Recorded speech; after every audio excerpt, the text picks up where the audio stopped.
جا سبحان الله ئەوە داستانێکەیە لەسەر مەسەلەی ڕیا کە ئەفەرمێ کابرایەک ڕێ ئەکرد مەشهورە بە شەو نوێژەکەی ئاو کێشە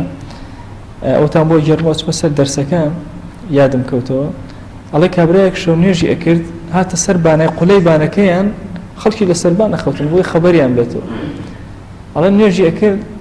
لە ئەوڵەوە الله ئەکبەر ئەوەیەکی کرد کەس خەبەری نەبوو ئەڵێ دوای بسم الله الرحمن ئەڵێ وەڵڵا کەس هەر خەبەری نەبوو ئەڵێ الحەمد لله رب کەس هەر خەبەری نەبوو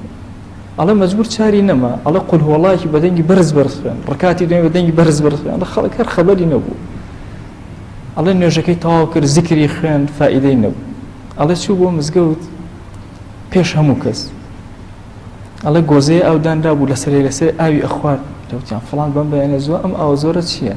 ئەڵێ وتی کوورە ئێوە نازانن شەو نوێژەکەی ئەو کێش ئەڵێ ئەخیرەن هەر دەری بڕی